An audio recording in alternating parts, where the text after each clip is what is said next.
Bien, merci beaucoup. Nous vous disons énormément merci d'avoir choisi votre chaîne et surtout votre émission, La Renaissance africaine, qui est une émission qui prend la dignité des valeurs authentiques de l'Afrique, qui vous rappelle des très grands moments qu'a traversé notre éternel Kama Africa, d'âge d'or, d'apogée, ainsi que des grandes figures héroïnes qui ont marqué l'humanité. En savoir dans beaucoup de domaines, car vous devez comprendre, l'Afrique c'est les berceaux de l'humanité. Il faut toujours brandir ça, car ça doit nourrir et fertiliser notre imaginaire.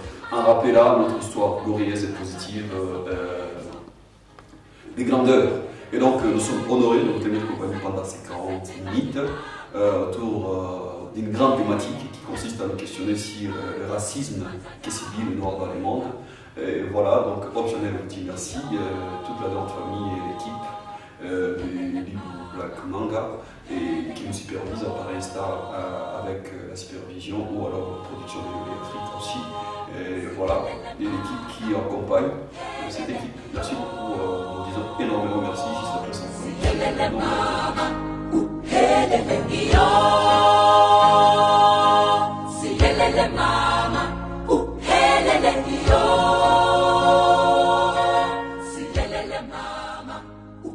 merci beaucoup de mon plateau, vous êtes toujours dans votre émission, La Renaissance africaine, qui est une émission qui prend la dignité des valeurs authentiques de l'Afrique. Et voilà, nous avons l'honneur de tenir juste après cette position. Et aujourd'hui, nous sommes avec les acteurs de la Renaissance africaine, les participants et nous sommes en train de parler sur le racisme. Mais avant d'entrer dans notre discussion, peut-être qu'on va d'abord connaître les noms, à part ceux qui viennent sur moi ici, Aïssa, tous ceux qui ont Mekia et Black Manga. Est-ce qu'on a oublié quelque chose là-dessus? Tout est dit, hein. Aïssa, tous ceux qui me mettent, c'est moi. Ouais. Voilà, Merci beaucoup. Tu es fier de toi. Un état africain. Merci beaucoup, nous sommes nombreux. Et nous, Black Manga, merci beaucoup et surtout dans notre antenne de notre émission. Nous sommes nombreux. On a oublié quelque chose dans votre présentation. Dans votre présentation, c'est que vous avez oublié juste de signaler que non seulement on est athlète de la Renaissance africaine, mais aussi on est économiste, on est professeur de psychanalyste. Et je suis parmi les rares jeunes de Goma qui militent pour cette cause de la Renaissance africaine. Parce que vous savez que la jeunesse actuelle est emballée beaucoup plus dans l'histoire de la politique, sans savoir que la plupart des politiciens que nous avons, ce sont des marionnettes. Wow, des marionnettes. C'est ça. Bon, je vois, vous avez un langage vraiment activiste et tranché. Oui, donc vous avez ajouté? Je n'ai pas ajouté vraiment parce que j'ai dit que je me reconnais à cette présentation par rapport à une mission. Et cette lutte se combat pour la renaissance de l'Afrique, de chacun de nous, mais aussi l'unité de l'Afrique. Et c'est quoi, selon vous, selon votre combat, la Renaissance africaine, c'est quoi? Ok, la Renaissance africaine, pour moi, c'est une façon d'une reconnexion à cette Afrique-là, l'Afrique glorieuse, comme elle a toujours été, parce que ce n'est pas une Afrique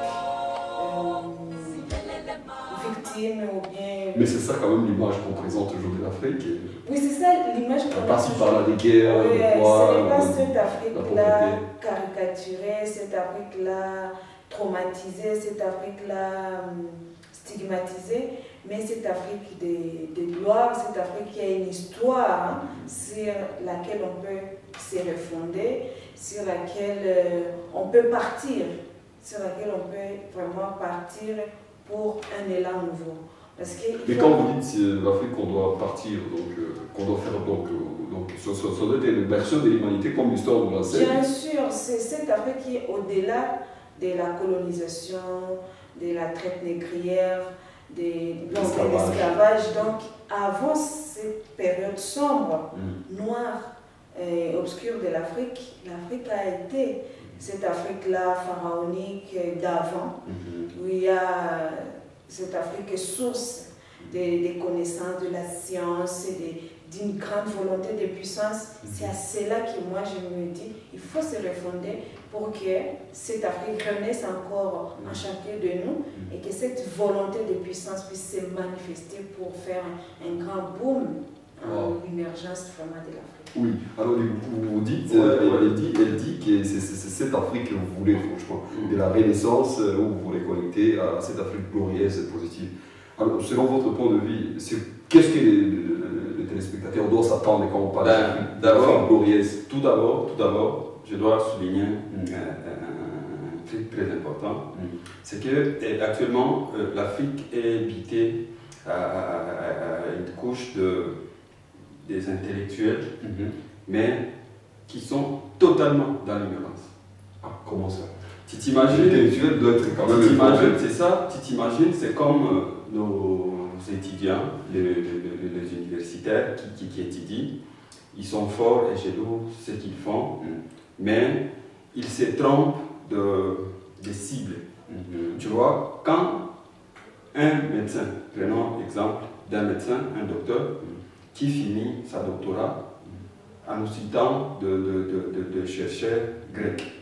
Des références, tous les références, parce qu'il faudrait qu'il soit scientifique et que l'esprit scientifique, c'est comme vous voyez ici derrière nous, il y a une bibliothèque où tous les auteurs qui sont dans des livres, ils sont forts,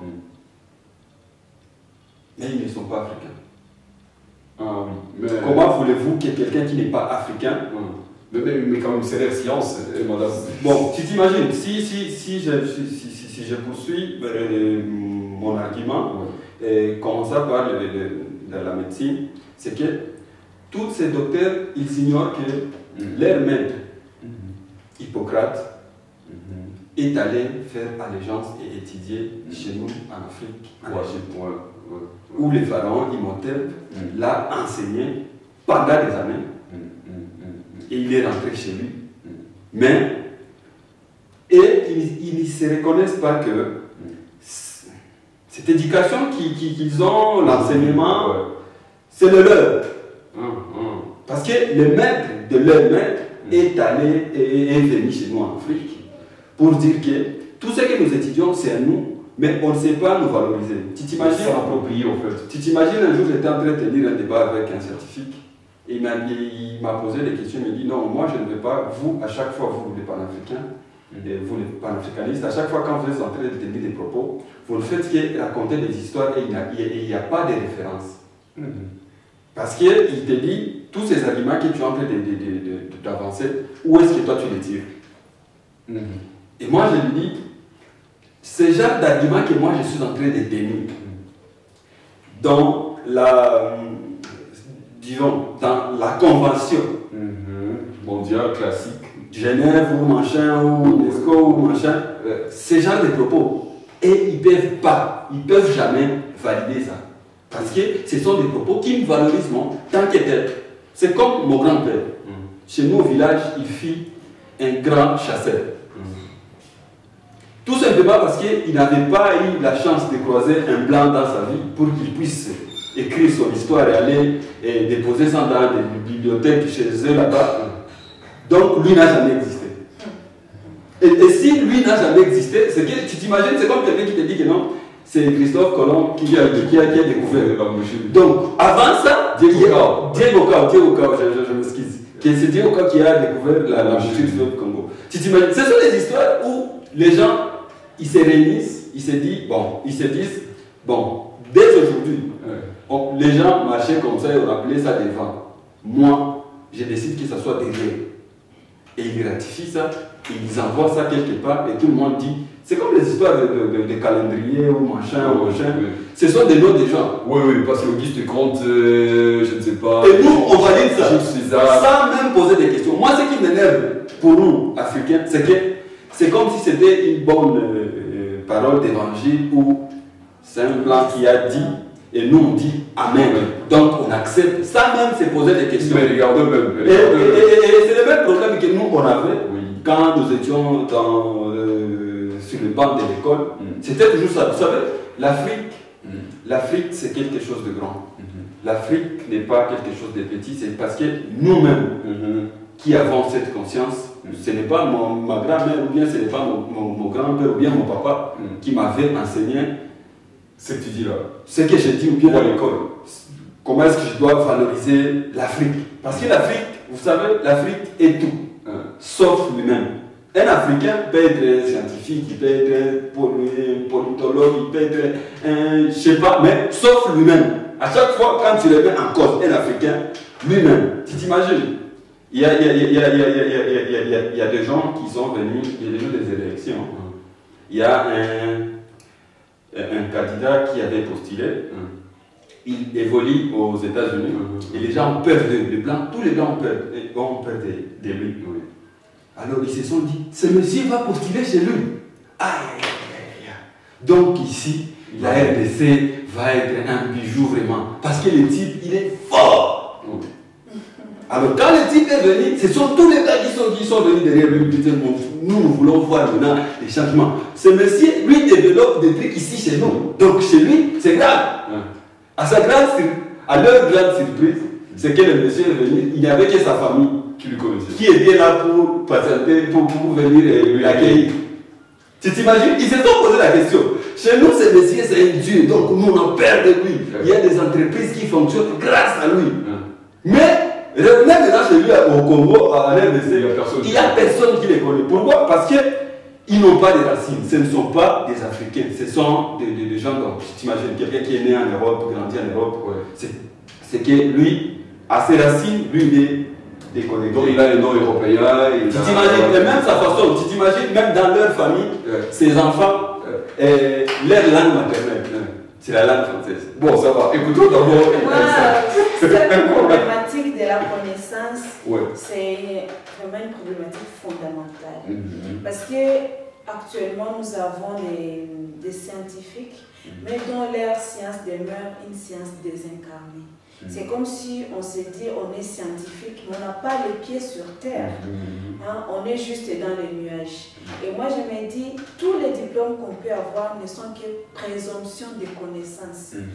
Et ces diplômes ne seront une connaissance que lorsqu'ils seront utiles et nous voyons des résultats palpables, pragmatiques sur terrain. On s'est dit, je suis docteur, voilà une contribution concrète, sans parler même du mimétisme, où tu es docteur, mais tu es en train de courir seulement sur les expériences de ce que les autres docteurs ont fait. Mais toi, tu vois, l'environnement nous donne tout. Au sein de l'environnement, il y a tout pour faire les expériences et trouver des solutions pour des problèmes qui nous arrivent de par notre contexte. Alors quand tu me dis que tu es, je ne sais pas, docteur en droit, tu es docteur, je ne sais pas, en économie et tout ça. Mais dans ton contexte, on ne voit rien de l'incarnation de cette connaissance. Moi, je ne peux pas dire que vraiment pour moi, j'étais valide en tant que scientifique. Parce que ça sont des papiers qu'on peut brandir. Mais que font ces papiers-là? Et moi, je me dis, il y a des gens, peut-être qui n'ont pas ces doctorats, mais qui, dans leur contexte, dans leur société, sont en train de donner des réponses concrètes à certains problèmes concrets. Alors, vous allez me dire, puisque moi, j'ai ce diplôme-là, que ça t'épargne d'être concret. Ou bien je deviens vraiment scientifique, parce qu'il faut voir qui fait de qui scientifique. Et ce sont ces papiers-là. Moi, pour moi, j'ai toujours considéré ces papiers comme présomption de connaissances. On suppose que tu connais. Mais prouve-nous que tu connais. C'est quand tu incarne ta connaissance par rapport aux problèmes concrets de la société, on peut dire, ah voilà, nous avons un docteur. Parce qu'on dit un savant, c'est quelqu'un qui crée, qui invente, qui imagine, qui met... Voilà, qui doit trouver des réponses concrètes, parce qu'on s'est dit dans mais notre économie va mal, notre agriculture, notre médecine... Même politiquement, pourquoi vous n'arrivez pas à maîtriser la gestion de votre cité et vous êtes des docteurs? Vous savez, moi, à ce propos, pour juste la compléter, c'est que, vous savez, les Einstein, les Socrate, les Hippocrates, dans leur société, il y avait un problème. Et ils avaient apporté une solution. Exact. Et c'est là que la société a reconnu que ces messieurs, ils méritent ceci. D'être très savant. Voilà. Tu t'imagines maintenant chez nous, Il n'était pas savoir avant. Non, c'est parce qu'il a eu le temps d'observer la société et il s'est posé des questions. Pourquoi est-ce que ça ne change pas? Moi, dès mon existence, je vais commencer à travailler pour que ceci puisse changer. Ouais. Et quand il a apporté le changement, ce n'est pas lui-même qui s'était proclamé. Non, moi dès aujourd'hui, j'aime le sport, je suis tel. Non. C'est la société par rapport aux solutions qu'il a apportées à sa société, pas à l'Afrique. C'est pourquoi moi. C'est à sa société. Mais nous, les Africains, maintenant, on est là juste. Les problèmes sont là. Les gens vont à Genève, les gens vont en Amérique. Voilà. Ils croient que c'est là où ils vont trouver des solutions. Et nous, là, on ne sait pas ce qu'il faut. C'est comme quelqu'un, on te dit ça, c'est un ambassadeur. C'est comme les histoires des manchettes de prix Nobel. Toi, tu es en train de militer pour la RDC, mais curieusement, c'est l'Occident qui te donne le prix Nobel. Alors, écoutons cette idée. Moi, mon postulat, c'est que les docteurs, nous avons plusieurs docteurs qui sont dans l'anonymat. Et il y a des docteurs qui sont officiels, mais dont le doctorat est vide. Je prends l'exemple, tu vois, nous sommes dans le contexte de Covid-19. Maintenant, nous sommes en train de voir qui sont docteurs, vraiment, qui proposent des solutions, parce qu'ils savent qu'avec ça, moi j'ai étudié, beaucoup ont des diplômes papier comme docteurs, mais qui sont impliqués et qui donnent des solutions. Il y a quand même, moi je dis coup de chapeau et c'est pour moi une fierté quand on parle de notre frère Jérôme. C'est plus bon savoir. Ça, franchement, j'ai beaucoup de respect. Je suis PhD, oui, en tout cas, mais avec quelle solution aussi? Je l'accepte. Parce que tu as une proposition. Ouais. Même au-delà des contraintes, des bâtons dans le roue qu'on est en train de te faire, mais il y a un souci et tu veux proposer quelque chose. Merci beaucoup. Alors là, nous étions en train de parler sur la question de la Renaissance africaine. Vous comprenez, vous êtes docteur, vous êtes savant. Et ne sois pas savant avant de proposer une solution. Devenez savant juste après la solution proposée. Et donc franchement, je pense que vous êtes des savants, vous. Et vous êtes des prophètes. Franchement, parce que ce genre de débat, je n'ai jamais écouté ça. Là, je n'ai pas vraiment en plein cœur ouvert. Et j'ai dit, parce que quand vous parlez de Socrate, d'Hippocrate, de tous ces gens-là, ils ne se sont jamais vendus comme savants. C'est la société qui a reconnu dès cet esprit savant. Par les solutions palpables et pratiques qu'ils ont proposées à l'humanité. Mais malheureusement, aujourd'hui, il y a ces crises même, des complexes de supériorité des diplômes, parce que quelqu'un, on lui a collé un diplôme, on lui a collé une nomination, et puis on dit, franchement, collé, donc on a collé. Merci beaucoup. Mais quand même, nous n'allons pas briser quand même toutes les règles, quand même, sinon, nous ne serons plus modernes. Il faut qu'ils aient ces diplômes-là, ouais. et qu'ils matérialisent ça. Voilà. Donc devenez savant parce que vous avez apporté une solution. Voilà. Je pense que c'est déjà grand. Vous n'avez pas à critiquer qui ce soit. C'est bon. Non. Alors, merci beaucoup. Nous parlons donc du racisme dans le monde que subissent les enfants descendants ou les noirs. Et nous avons vu beaucoup d'images sur les réseaux sociaux. Des images qui choquent, parce qu'on ne saura même pas diffuser ce genre de messages sur la Hope Channel, même sur notre chaîne. Et donc, vous, en aimant, ça vous a dit quoi quand vous avez vu un grand homme comme George, costaud, mais étranglé comme un enfant, en train de pleurnicher? En fait, c'est vraiment quelque chose de dramatique au XXIe siècle.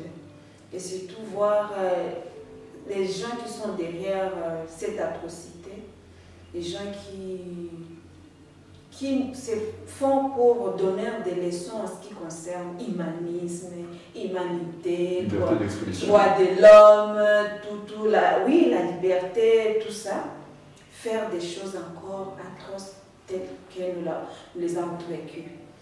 Avec la mort de notre frère George Floyd.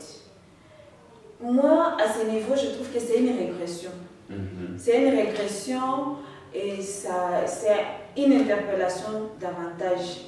Une interpellation à une éducation qu'il faille, une éducation nécessaire à l'humanité et une éducation par rapport encore à la reconsidération de la vie. on a toujours traité, nous, les Blacks, comme si c'est nous qui sommes des gens. Les barbares. Les barbares, c'est nous qui tuons, tout. Et puis, tu verras que nous sommes parmi ceux-là qui respectent la sacralité de la vie. On ne tue pas son semblable. On ne tue pas son semblable. Quand nous tuons, c'est, par exemple, nous avons faim, et quand on va tuer l'animal, c'est dans une approche, pas de torture, mais une approche de conciliation, parce qu'on sait qu'il y a cette vie qui anime cet animal, qui m'anime aussi. Alors, tuer son semblable, je veux parler dans leur langage, c'est vraiment un sacrilège. C'est vraiment un sacrilège parce qu'il faut utiliser ces mots. Eux comprennent ce que c'est le sacrilège. Parce que eux, quand tu fais un sacrilège, donc tu deviens anathème, tu dois être en dehors de la société. C'est pourquoi je dois utiliser les mêmes termes que eux aussi peuvent comprendre. Pardon, mademoiselle. Et en regardant alors ce qui se passe aujourd'hui avec tout ce racisme, et ce que Léopold a fait, ce que Hitler a fait, est-ce qu'on ne peut pas dire que c'est juste, c'est devenu leur seconde nature, quand même, de tuer avec facilité, de torturer avec facilité, parce qu'on voit Léopold comment il a coupé les gens humains, comment il torturait nos ancêtres. Voilà, quand nous voyons Hitler avec Shoah, comment est-ce qu'il tuait les gens comme ça, sans défense, et en regardant ces images, est-ce qu'on ne peut pas dire que l'histoire ne se répète pas? En quelque sorte, l'histoire est en train de se répéter. L'histoire est en train de se répéter parce que nous ne nous éveillons pas. Nous n'éveillons pas notre conscience pour dire halte. Ça ne doit pas se répéter. Il faut que soit. On arrête ça, on arrête cette hémorragie-là. Donc, comme on n'est pas assez conscient de la répétition de cette histoire, ça risque de se perpétrer. C'est pourquoi il est temps, et moi j'aime cette mobilisation déjà au niveau international, bien que l'Afrique semble être un peu muette.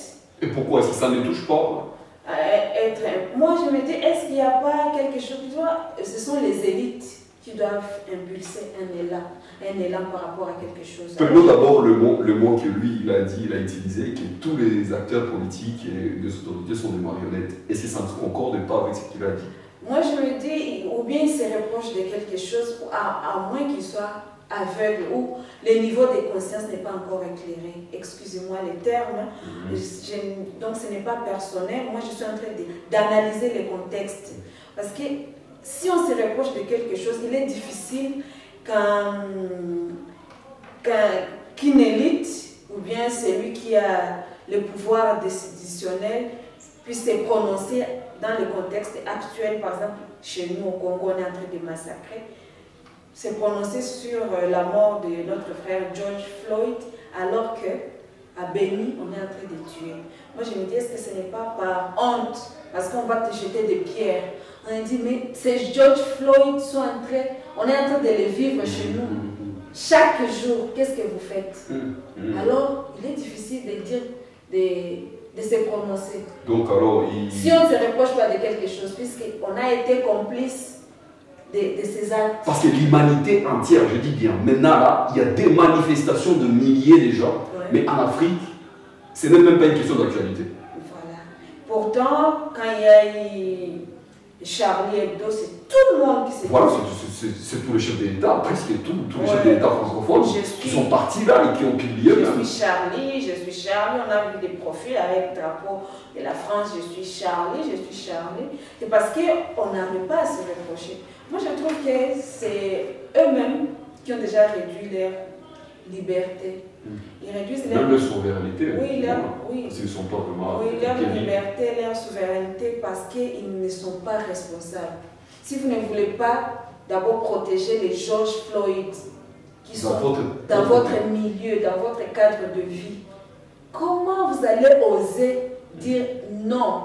Vous avez mal fait par rapport à ce qui s'est passé. Donc alors, est-ce qu'on peut parler que c'est une forme de complicité et des silences? Oui, le silence est complice. Oui, je crois qu'à ce propos, vous savez, c'est toujours le problème que nous souffrons. En Afrique, nous avons les crises des leaders. Tu vois, c'est que tout le monde attend que ça soit tel influent qui commence pour que le vent puisse commencer maintenant à souffler. Vous savez, ce que moi j'ai vu, ce qui m'a touché, ben, en Afrique, c'est pire que ça. Donc on est habitué à ça. En Afrique, c'est pire que ça. Mais ce qui me frappe, moi, c'est de voir qu'en Afrique, c'est comme si des manifestations qui sont en train de se faire un peu partout, et que c'est comme si les Africains, ils ne sont pas concernés, ou bien soit, ils sont habitués à voir ça. Tu t'imagines? Est-ce que franchement, on ne peut pas dire ça? Bon, en quelque sorte. Parce que vu les morts à Béni et tout le reste, on décapite les gens. De l'autre côté, ça, ils trouvent que c'est trop bas. Moi, vous savez, à chaque fois quand j'observe l'Africain, je l'observe sous des volets. J'observe l'Africain importé et amené ailleurs comme main-d'œuvre. Et l'Africain importé, c'était un intellectuel, un homme fort, dur. Donc, ce même Africain qui est parti, quand il est revenu un homme évolué. C'est comme ça qu'on les appelait ici chez moi en Afrique. C'est que c'est quelqu'un déjà d'averti, c'est quelqu'un de mature. Tu t'imagines, quand quelqu'un, un policier, il vient devant toi. Chez moi en Afrique, moi si tu viens comme ça, et je sais que je n'ai pas de problème avec toi, mais je vais te défendre. Parce que je sais que toi, tu veux m'agresser, tu vois, en vie. Mais tu t'imagines, George, c'est que lui, il sait qu'il n'a rien fait. Tu l'appelles. La première des choses, il fait quoi? Il obéit. Ce n'est pas à dire qu'ils étaient en train de se bagarrer. Non. On voit que lui, il est calme. Il dit, je n'arrive pas à respirer. Est-ce que tu peux enlever ton genou sur mon cou pour que je puisse respirer? Et puis, chose drôle, moi, la chose qui m'a frappé quand j'ai vu les images, c'est que c'est un agent de l'ordre. Ce ne sont pas des délinquants qui sont en train de se bagarrer, non. Si tu imagines maintenant, quand je suis en train de regarder chez moi la télé, c'est que c'est tout le monde qui est en train de se plaindre, comme quoi les agents de l'ordre aux États-Unis, ils se croient être au-dessus de tout. Qu'eux, ils sont permis de tout faire et qu'il y a une machinage là qui va les protéger d'une manière ou d'une autre. Il va sortir un homme. On dit que seulement parmi les 6 officiers, il y a certains qui ont été licenciés. Mais si c'était un noir qui avait fait ça à un blanc, je te jure qu'ils vont prendre les trucs qu'ils utilisent aux États-Unis, c'est la chaise électrique. Pour montrer à un noir que toi, tu ne peux jamais toucher à un blanc. Mais, moi, noir, tu t'imagines, moi, ce qui me frappe, c'est que tous les leaders des Africains, ils sont en train de tenir des discours. Non, on en a assez. George Floyd n'est pas le premier noir à être massacré par les policiers. Nous avons des vidéos, les vidéos sont en train de circuler sur les réseaux sociaux où les noirs sont en train d'être tués. Mais c'est toujours le même discours avec les leaders africains. Non, nous vous disons, mais quelqu'un qui vit avec la force, qu'est-ce que toi tu peux utiliser? Tu utilises ton stratégie. Écoutez, tant qu'un Africain continuera à valider, tu sais ce qui nous tue, nous Africains, c'est l'humanisme. Quelqu'un te frappe, qu'est-ce qu'on t'enseigne chez toi? Que quand quelqu'un te frappe, il faut le pardonner. Tu crois que si les parents de George Floyd étaient blancs, et ils allaient poursuivre jusqu'à la fin et ils vont réclamer que justice soit faite? Parce que les blancs sont caractérisés par les rancuniers. Ce sont des rancuniers de mauvais goût. Tu t'imagines, la famille de George Floyd, et comme ce sont de noirs, ils vont dire non, nous vous pardonnons. Mais si c'était un blanc, lui n'allait jamais pardonner ça parce que quelqu'un qui a arraché la vie de quelqu'un, chez eux c'est comme ça qu'ils font. Tous les terroristes, qu'est-ce qu'ils font? N'est-ce pas qu'ils le disent? À chaque fois que quelqu'un a tué un blanc, on dit lui c'est condamnation à mort. Merci beaucoup. Exactement. Oui, alors. Moi, vous savez. Moi, je voulais même dire que vous parliez, et parce que nous courons déjà l'État, qu'est-ce qui est quand même comme notre responsabilité? Parce que aussi, nous ne devons pas trop nous plaindre inutilement, peut-être bien, parce qu'on ne nous écoute pas. Parce qu'il y a Pierre King, Malcolm X, tous se sont peur. Face à ça, c'est rien à changer. Moi, je ne me plains pas, mais j'ai une rage. Et cette rage, je la maintiens. Parce que je ne veux pas voir plusieurs George Floyd en train d'être asphyxiés. Ça, je ne permettrai pas. Et si je m'implique aujourd'hui en train de porter ce message que nous devons respirer, je dois respirer, tu dois respirer, c'est pour qu'il n'y ait plus ces George Floyd. Il y en a aux États-Unis, il y en a ici aussi chez nous. C'est parce qu'il y a une main derrière tout ça.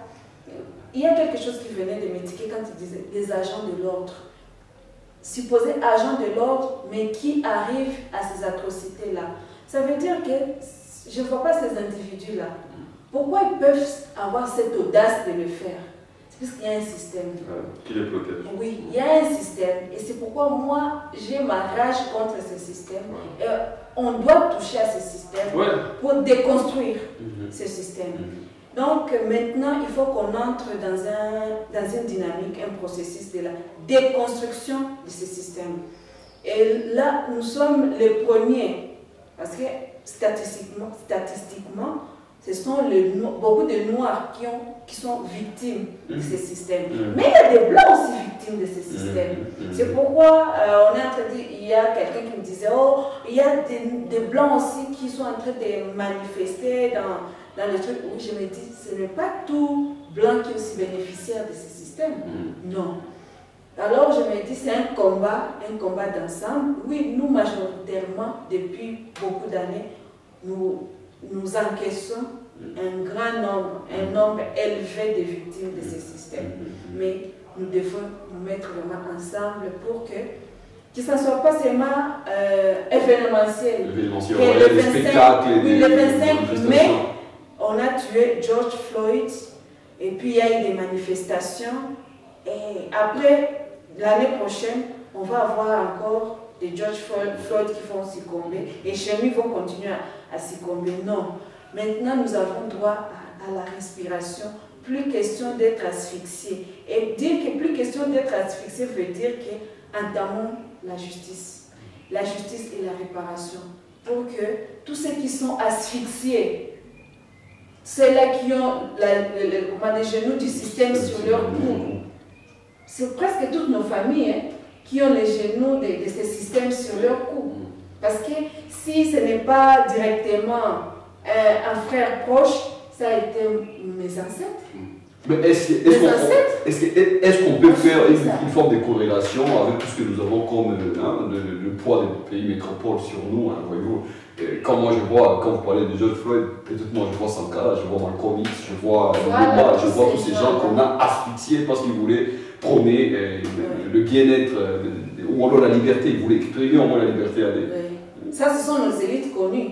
Mais tous ceux-là qu'on a déportés, on a amenés dans l'implantation là-bas, qui ont été asphyxiés, violés, tout. Est-ce qu'il y a déjà eu des réparations? Et puis, on ose même nous dire parfois que nous avons la dette.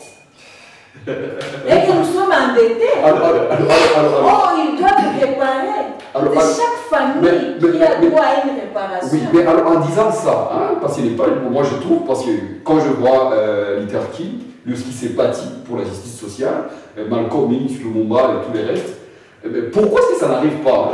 Pourquoi ça n'arrive pas? Est-ce que c'est juste une question de dénoncer, de demander, ou alors ça doit s'arracher? Le problème qui est là, c'est que nous, on se trompe de cible.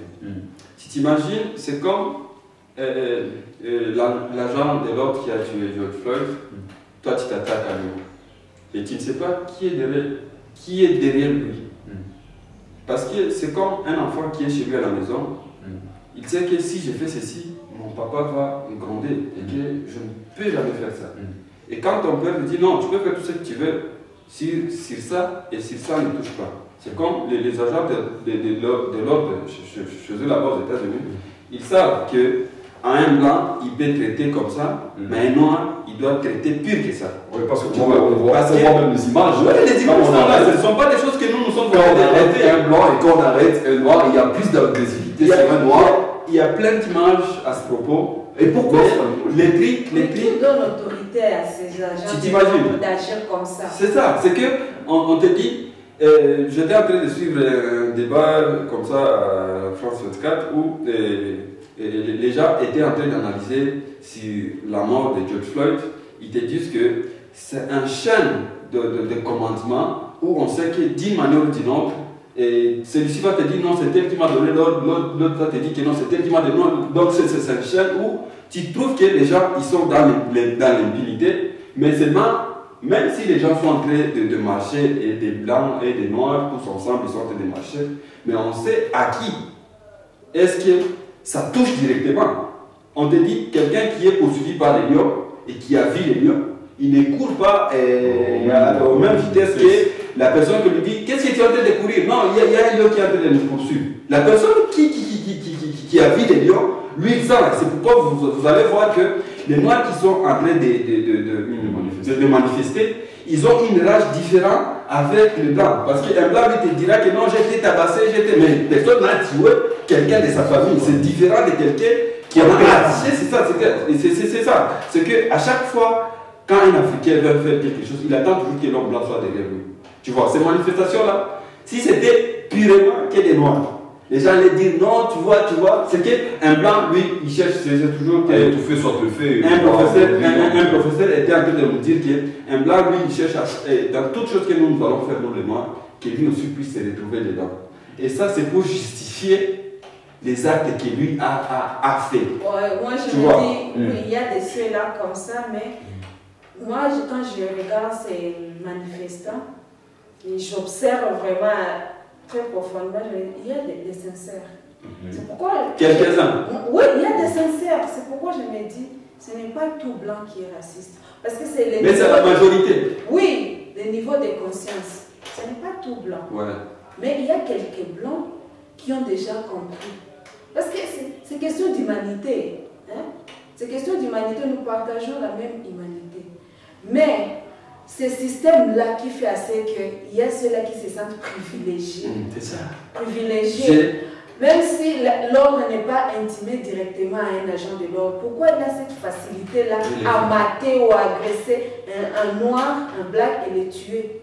Même si on ne lui a pas dit. C'est parce que c'est déjà en lui. Il y a un système qui a déjà animé ça en lui. Quelle attitude, qu'est-ce que vous devez faire envers les blacks? Et moi, je pense que ça va être même notre, peut-être bien même nos conclusions. Moi, je voulais souligner un truc, c'est que c'est la considération dont les parents donnent. Donc, tu vois, cette éducation-là, dans des familles de blancs, certains blancs, on ne dit pas que c'est tous les blancs, certains blancs, ils ont toujours tendance à déconsidérer la race noire.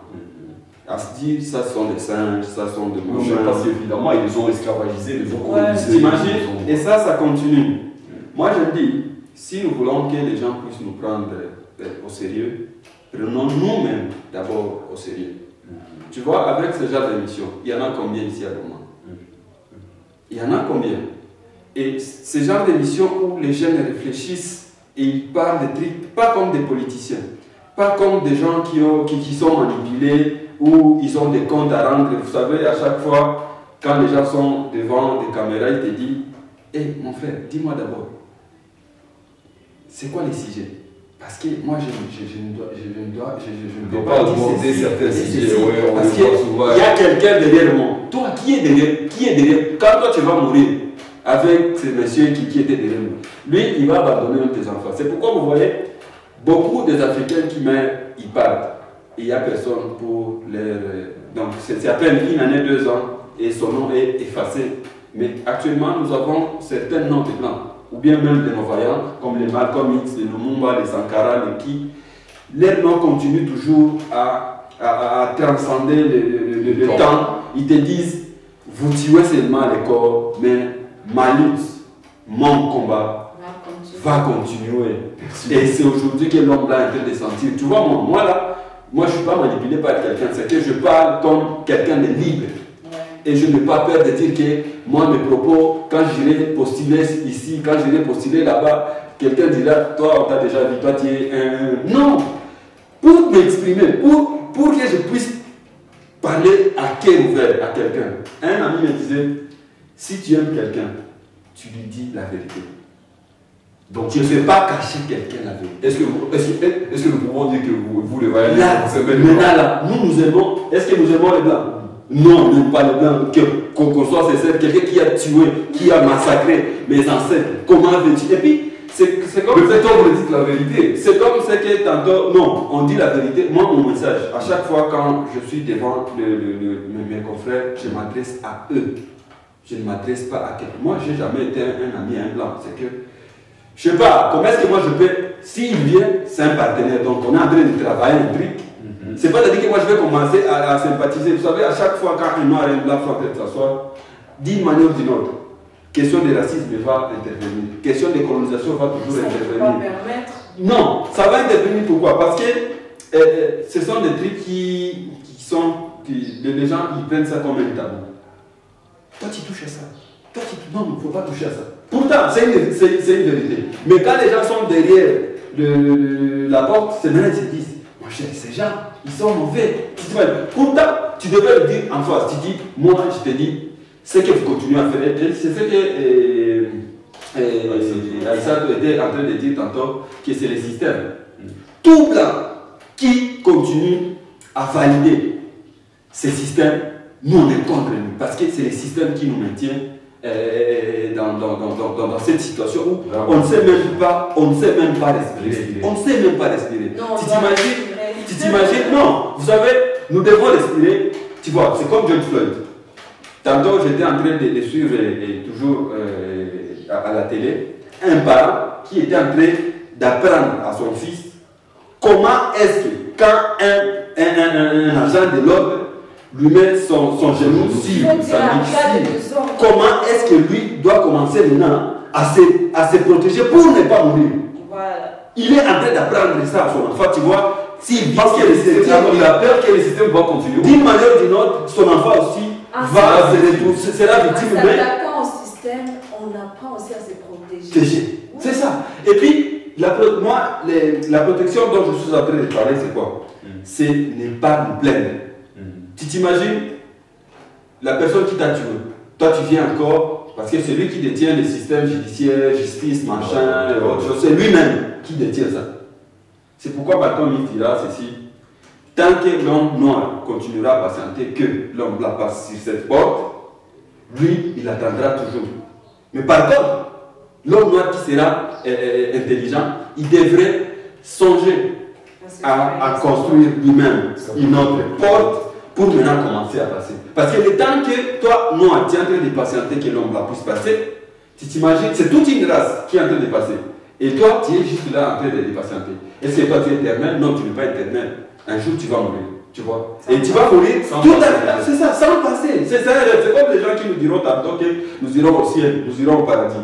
Si vous posez aux gens qui nous enseignent ce genre de trucs, ils disent, pour aller de l'autre côté, il faut faire quoi? Il faut mourir. Je dis, mais moi là, je viens de tuer pour que tu y ailles. Il va refuser. Alors, merci beaucoup. Ça va. Alors, on peut conclure en retenant quoi? Parce qu'on disait, et moi je peux vouloir c'est que même ce soit en Swahili, pour que, comme le disait Madiba, parle-moi dans la langue de l'autre, ça va droit dans la tête. Ça, je peux oublier. Mais si tu me parles dans la langue, ça va droit au cœur, et ça peut me changer. Pas ça va me toucher, ça va toucher même l'âme et même la personne.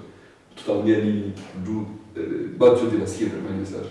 Juma tunatawasikia message ni kusema George Floyd alikufa alishindwa kupumua. Alishindwa kupumua kwa sababu alikuwa na asthma. Mais kulikuwa mtu mwenye alitia ligoti yake ya shingo yake curieusement na mikono mfuko comme si kuna plaisir fulani.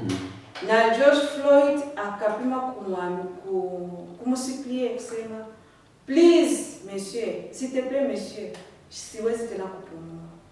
Me haikutuma ule mwiko na ligoti kushingo aseme ananisupplie ni mwachi. Ni kusema shiwe tunapaswa jitia mu situation telle que kusiku mwenye atatuma usipumue. Ule mwanapenda usipumue, hata umubembeleze musiplie hata acha.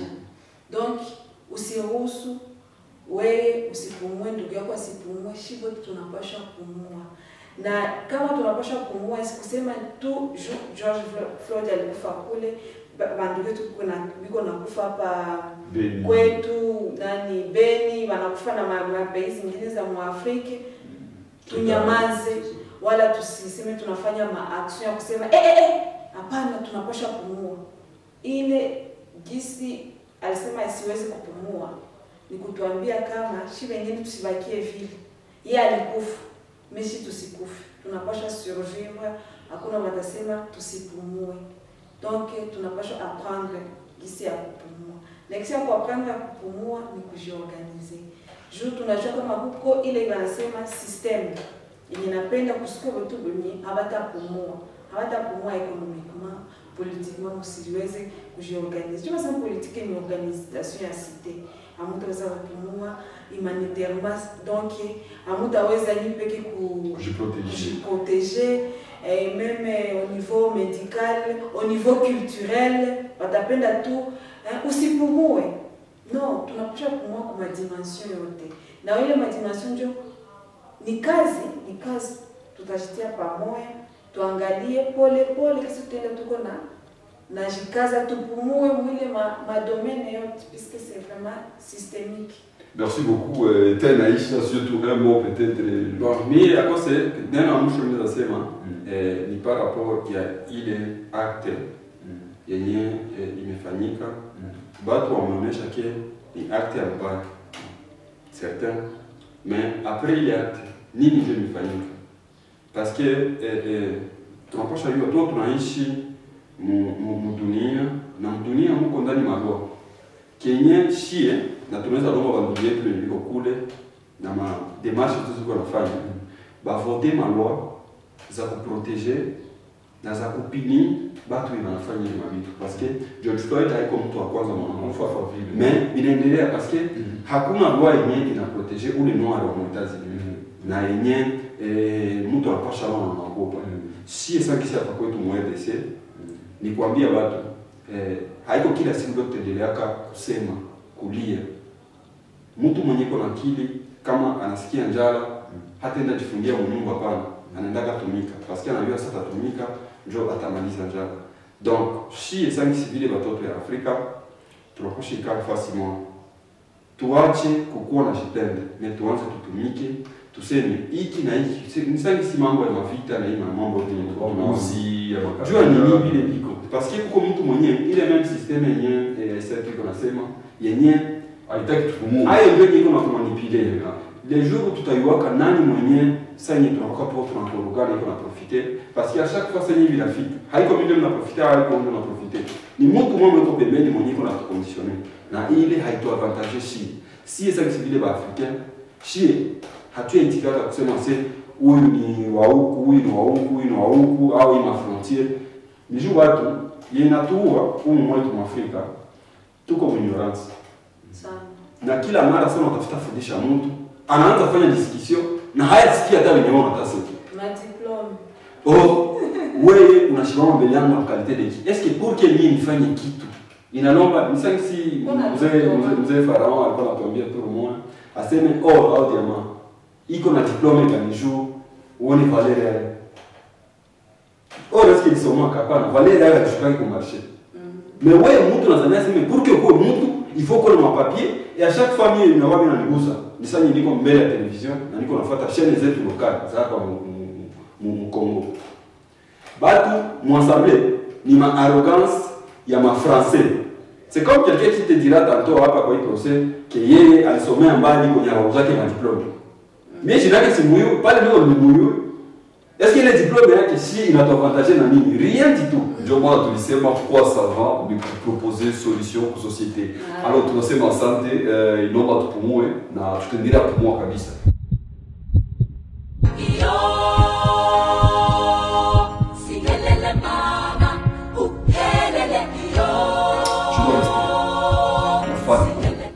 Ce n'est plus une question de dénonciation, ce n'est plus une question de plainte ou de l'utilisation, mais plutôt une question de responsabilité, surtout d'autodétermination à cette nouvelle génération. L'avait crié Luther King, Malcolm X, on en a déjà assez.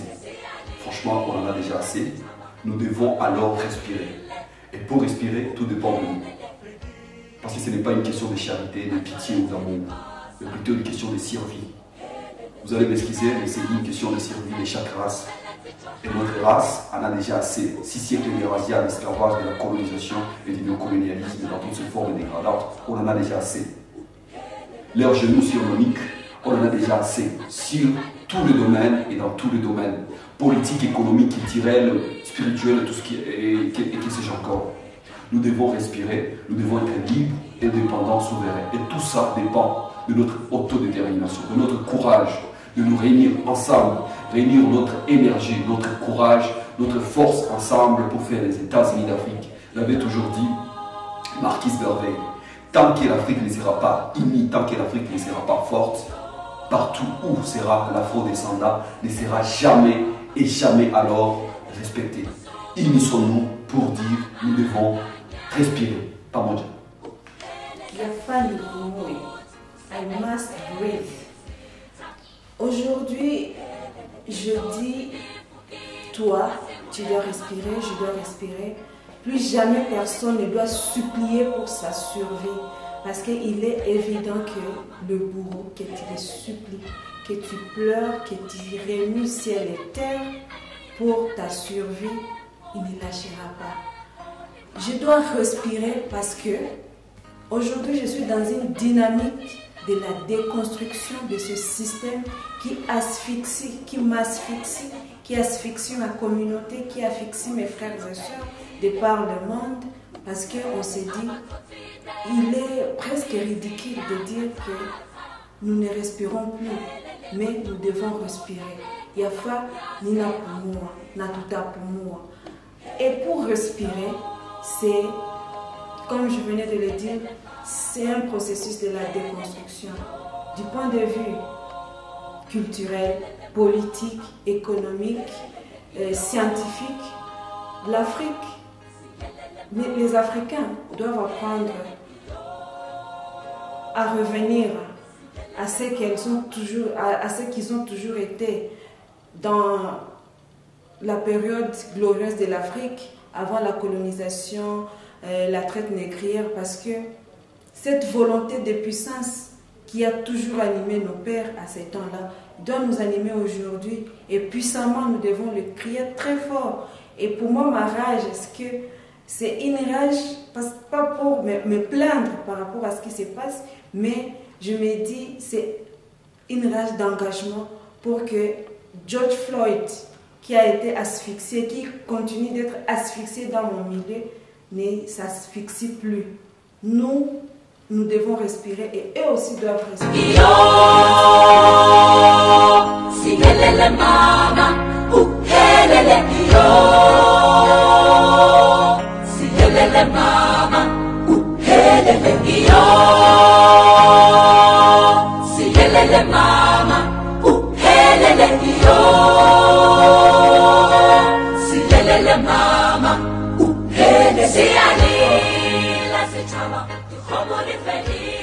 Mtoto wa Afrika, simama sasa. Muda na wakati hatutaendelea kufuatilia siku ya kusema maisha na wakati ya kufanya ukuye kuungana sasa. Je, tunayua nani mwenye anakuua? Tunafanya nini kwa kusema tusiendelee kufa? Mimi ndapita, wewe utapita, watoto yako watabakia ndani. Kama leo tuko tunateseka, ni sababu wazazi hawakujua kutayarisha nafasi yetu. Ni wakati yetu sisi watoto wa Afrika kushimama na kusema inafaa tupumue. Hapana endelea lia, sababu ndani ya kilio hautatosha suluhisho. Shimama. Sihelele mama, uhelele iyo. Sihelele mama, uhelele iyo. Sihelele mama, uhelele.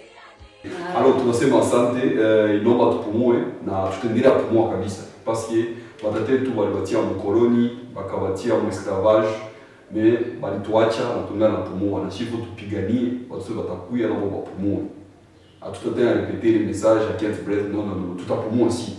toi j'ai plein de mtu ya tutapumua mbona tupumue hata ulalamiki kia upumue Atapumua tu. alors inaomba tulamuke na kulamuka na tulomba courage haiko tu question ya bonne volonté organisation voilà nous disons énormément merci kupita kwanza na mbaya sana mbona fanya tulichoanzia kama kwa madawa nyuma yenu sana vraiment au histoire ngani Unasema sana ni mbaya. Maana yake naona unasikia muranga wale wa mbaya. Sisi tunaona ni vizuri shukrani kwa nifanye. Kwa ndugu yetu weusi ni ya mbaya kukule ya pese, mimi ni mzuri kwa ndugu yetu kama wana comprendre ni ndio tunafanya. ça on a subi la rectifier vraiment on va suivre et nous disons vraiment c'est une émission culturelle et scientifique culturelle qui nous rappelle tout ce que vous devrez savoir sur l'Afrique, vous devrez comprendre beaucoup de choses sur l'Afrique et donc Comptanel, Vaillant Nègre, nous allons continuer terminer ça, on va rappeler parce que c'est une point de force pour l'instant parce qu'économiquement on n'a pas grand-chose, même nos matières premières on ne contrôle pas. Comment on va faire face à ces gens s'ils ne sont pas unis? Brisons le chaîne à la discrimination ethnique et tribale, parce que c'est une forme de racisme. Et donc, moi je pense à l'intérieur de nous-mêmes, nous devons être unis. Parce que diviser, nous sommes faibles, c'est facile. Reste unis et nous devons apprendre comment dire. Si yelele mama, uhelele iyo. Si yelele mama, uhelele masogoko no mama kanyana. Uhelele sisilubut usebenzeni sitha. Uhelele ito.